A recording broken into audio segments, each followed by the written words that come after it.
What up, dude bros? I'm Frank. This is a video review of the XYL KM9 Unicorn. This is the first thing I'm reviewing from this brand, but I'm really impressed. So the Unicorn blaster is a spring-powered half-dart launcher that's mag-fed. External overview, starting out with the front. There's no in-strike barrel lug, but exposed here is a little bit of the metal compression barrel. It is a high-performance springer. Above that is the front iron sight, which corresponds with the rear one back here. How the blaster is set up, it's very difficult to actually look through the irons when you're using this stock. But in between the sights, there's a Picatinny rail, so you can mount a different optic on there if you want to. Down below is the priming handle. To prime this one, you can pull and then release, and there's a spring return. And the spring return tension is sufficient to actually chamber around, so there's not going to be any jams because of it. And this vertical grip looks super wonky because of how forward set it is, but underneath there's a little piece of Picatinny rail, so you can put on a different vertical grip if you want to. But keep in mind, it's designed this way on purpose, so when you prime it back, you don't slam your thumb into the magwell back here. I have pretty large hands and long fingers, and I didn't have any cases of my hand or my wrist smacking into the magwell. So it looks a little bit strange, but it's super comfortable to use. And it was sent to me in the pump action form, but you can also modify it with included components to make it a top prime blaster. You have to take it apart and pop some pieces out, but then you can mount this thing to this little mechanism in here, which would allow you to top prime the blaster up here instead of using the pump action kit. It takes a little bit of work to install it though, so I didn't hassle with it because who the heck wants top prime when you have pump action? But that's included with the blaster, so if you prefer top prime, you can do it that way.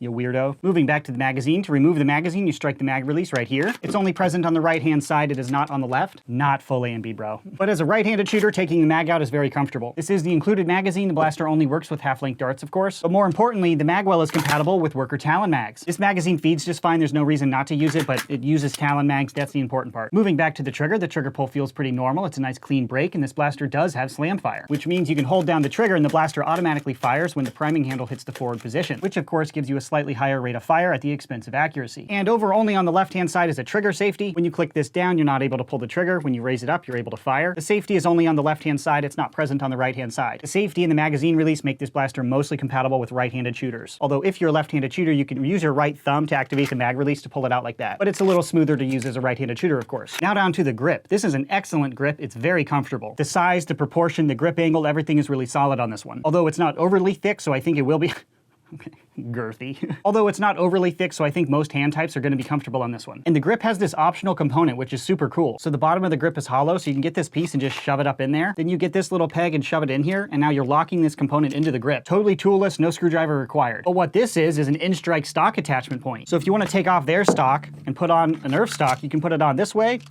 or upside down. But it is worth noting when the stock's not attached right behind the spring, it's down low. It creates a little bit of flex, so it's not quite as comfortable as using the included stock, although it is a really cool option. And if you don't like it, taking it off is really fast. And there's another option which I've never seen on a Nerf gun before. Right here is a little thread for a bottle. So if you want to get a plastic bottle, you can thread it in here. And now it looks and holds more like a paintball marker. It's a little less tactical and a little more playful. I don't know that mainstream Nerfers are going to take advantage of this, but if paintball people want like a winter alternative to flinging paintballs, or something that you can do in your house without making a total mess, maybe this blaster is appealing to those guys. Although if you stress the bottle a little too much, it collapses, so I don't know if it's realistically usable, but it's a good use of space. So that's a really cool blaster add-on that I've not seen before. I personally have absolutely no use for it because the included stock is rock solid. So different strokes for different folks, but if you don't like it, it's super fast to remove. And going over the included stock, this is an adjustable and removable stock. These blue rods right here are metal, so it's really rock solid. Even in the longest lock position, it's rock solid when you're priming even the heaviest spring. And to adjust the length, there's a little button under here, so you can push that up and then move it down. And of course, if you want to completely pull it off to use the other stock or no stock at all, you can do that really easily. Very comfortable stock. A lot of these stock designs don't tend to be very solid in their longest form like this, but this one is rock solid. This whole blaster is rock solid. So that's an external overview of the Unicorn. Now, one really cool feature, it takes down super fast, and it includes 2 different springs to shoot 2 different muzzle velocities. And the breakdown of this one is super simple. You have 1 pin here and 1 pin here. You just pull them out, and then you can separate the blaster into 2 halves. So to switch that spring out, you can just pull that one out and put in the other one. One spring shoots about 100 FPS, the other shoots about 140 FPS. And while I'm in here, I'll show you the trigger box. This is all metal. A great deal of this blaster is metal, especially for the price. It feels incredibly robust. So if you want to upgrade the spring even more, I'm sure the blaster can handle it. It just includes 100 and 140 FPS spring. So you choose the spring that you want, and then you reassemble. It's pretty simple. Whoop-how, now we're ready to go. That is an overview of the Unicorn blaster. Now I'll show you it firing. Starting with the 150 FPS spring installed, shooting Worker Gen 3 half-length darts out of the included magazine.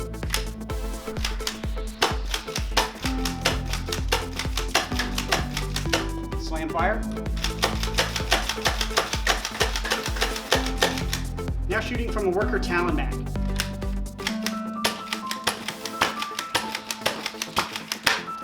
Double shot.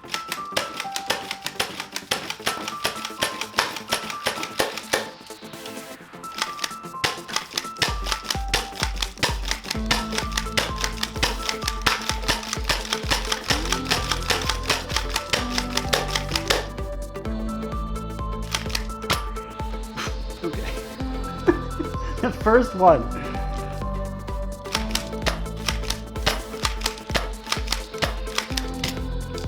Squib.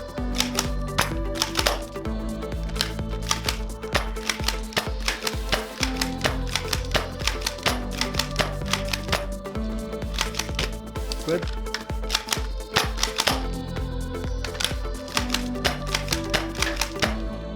So my experience with this blaster was totally different based on the spring. I had so many squibs and terrible shots with the low power spring that I would just call it completely unusable. Maybe if I chose more narrow darts that fit the barrel a little better to compensate for that weaker power, it would have worked more reliably. But with my Worker Gen 3 darts, I was getting so many squibs and just terrible shots. But with the higher power spring, I definitely got better performance. I did have a couple squibs here and there, but it wasn't as frequent as the low power spring. And other than the problem with the squibs, I didn't have any other mechanical failures or problems to talk about. So to compare this blaster to others, I put it up on my chronograph. And with the higher power spring, I got an average of 143 FPS with Worker Gen 3 darts. And with the lower power spring, I got an average of 102 feet per second. And that 102 was calculated without the squibs and the terribly low powered shots. I got quite a few like 30 or 40 feet per second shots using the low power spring. But with the good spring, the firing velocity is usable. So that's the objective information I can provide on this blaster. Now to my personal opinion. Overall, my opinion on this blaster is very high with the high power spring. It's a unique offering, and keep that in mind. We can't just boil everything down to FPS. This thing is small, very customizable. It's really robust. It's absolutely rock solid.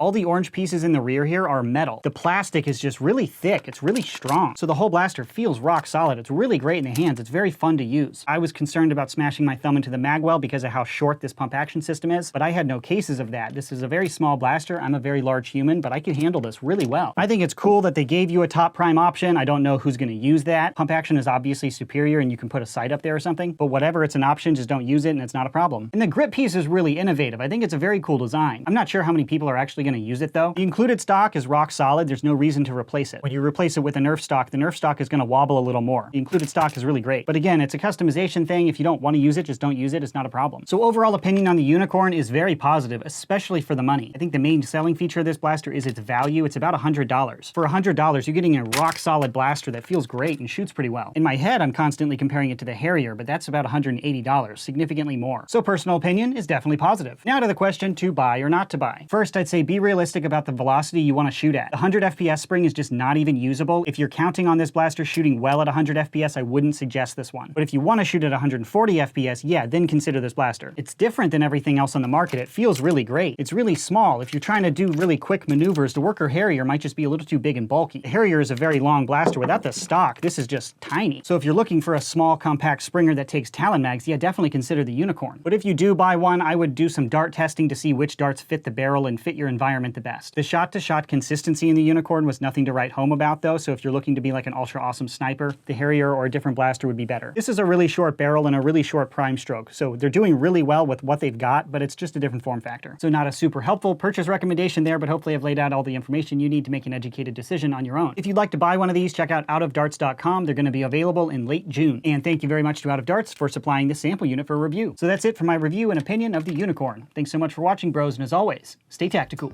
Because rock solid, rock solid, rock solid, rock solid, rock solid, rock solid, rock solid, rock solid, rock solid, rock solid, rock solid.